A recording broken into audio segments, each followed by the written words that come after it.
Olá a todos, meu nome é Elias Valentim de Souza, sou graduando em Engenharia Ambiental e Sanitária e para o artigo completo trouxe a sugestão de um título chamado Modelo Integrado para Avaliação e Classificação dos Riscos Psicossociais relacionados ao trabalho, integração e avaliação ergonômica preliminar, COPSOC 2 versão curta e o gerenciamento de riscos ocupacionais.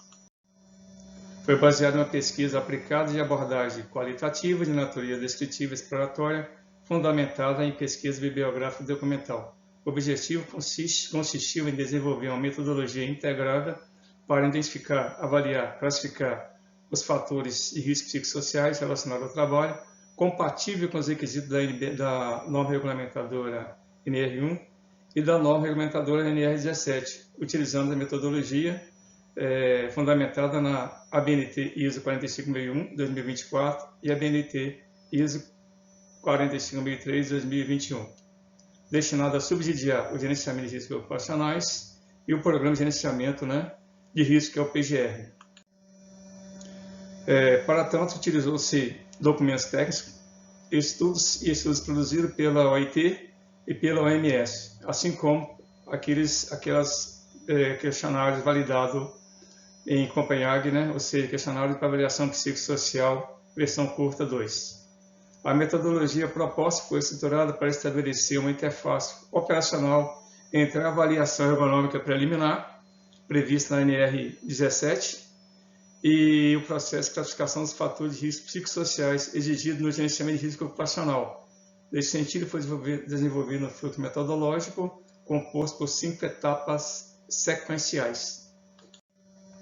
Na primeira etapa, usando como subsídio, como base de fundamentação, o checklist, a versão curta da avaliação do Copenhague, tá certo?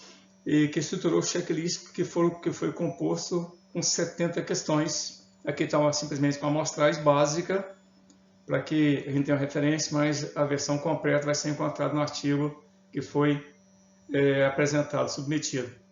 Na primeira fase, a gente classificou o índice de exposição psicossocial, denominado aqui com a sigla IEP, no qual a frequência de nunca, raramente, às vezes, frequentemente e sempre baseado também no questionário de Copenhague, no qual, vou dar um exemplo aqui na pontuação 1, as condições ergonômicas se encontram excelentes condições, não tem nenhum problema aí que poderia causar adoecimento ao trabalhador. Na segunda etapa, foi verificada em campos a avaliação dos riscos ergonômicos, também baseado no checklist de 70 perguntas, que foi estruturado, fundamentado no COPSOC e na guia do Ministério do Trabalho, versão 2025. Na terceira etapa, procedeu a classificação do potencial de agravo à saúde, PAS. Aqui nós temos o quadro 2, classificação do potencial de agravo à saúde.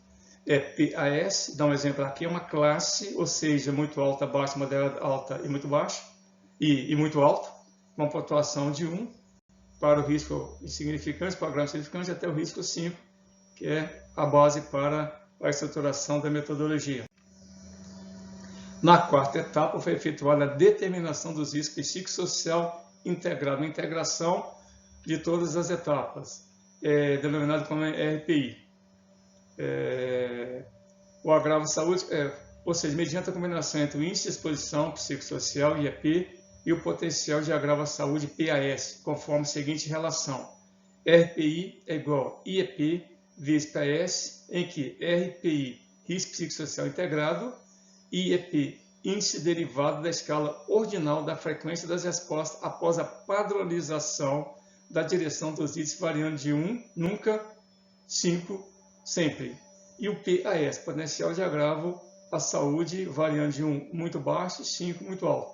Nesse contexto, usou o quadro 1 e o quadro 2, consolidando a matriz, que é essa matriz que deu aqui, o quadro 3. Aqui uma referência ao quadro 3, é o cruzamento da matriz, aquelas duas matrizes vocês viram.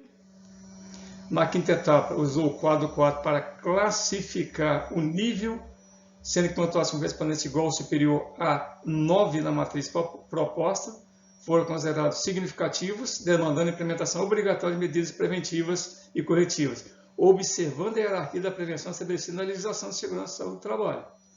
As ações definidas passaram a subsidiar a elaboração do Plano de Ação do Programa de Gerenciamento de Risco, PGR, bem como o registro pertinente ao Sistema de Gestão de Saúde e Segurança do Trabalho. Aqui, na realidade, seria a classificação, um exemplo da pontuação do nível de risco integrado e o critério de adoções das medidas. Por exemplo, do risco 1 ao 3, que é a pontuação, uma escala de frequência nunca, pontuação direta, conforme está claramente descrito lá no escopo do documento do artigo, e uma pontuação reversa, porque ainda vai ter, aqui nesse caso vai ser uma pontuação, pode ser reversa também no caso, se for. Não requer ação nenhuma de manutenção das condições existentes, então pode permanecer. Ao passo que o risco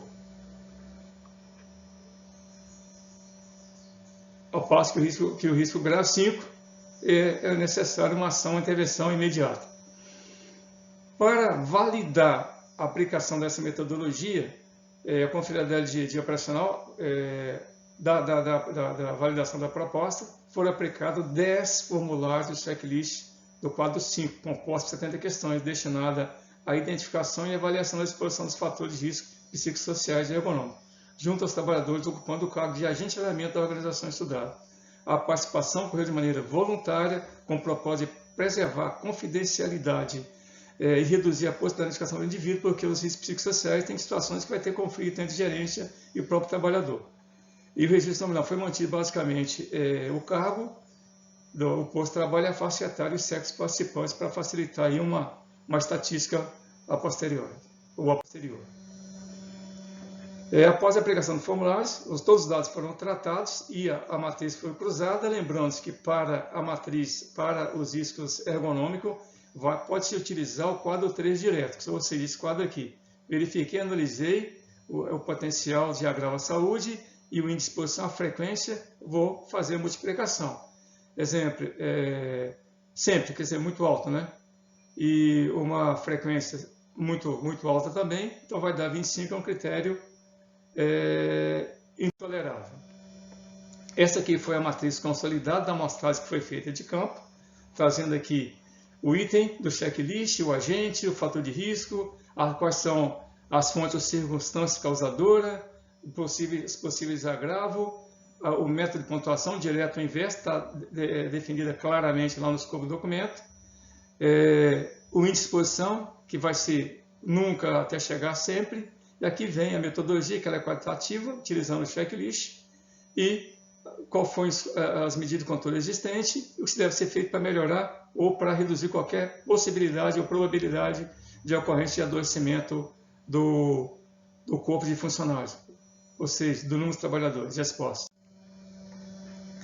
A metodologia proposta possibilitou estabelecer uma interface operacional entre avaliação ergonômica, AEP, rastreamento dos fatores de risco psicossociais e gerenciamento de risco ocupacional GRO, a utilização de dimensionamento psicossocial contemplado no COPSOC 2, versão curta, como referência que estruturou o checklist, obter o índice de exposição IEP, que é associado ao potencial de agravo à saúde, o PAS, fundamenta a classificação dos riscos psicossocial integrado, RPI, conforme a relação RPI, que é igual a IEP vezes PAS. Apresenta também o potencial de padronizar a classificação dos fatores de risco psicossociais, reduzir a subjetividade na priorização das intervenções e integrar o resultado da EP ao plano de ação do PGR.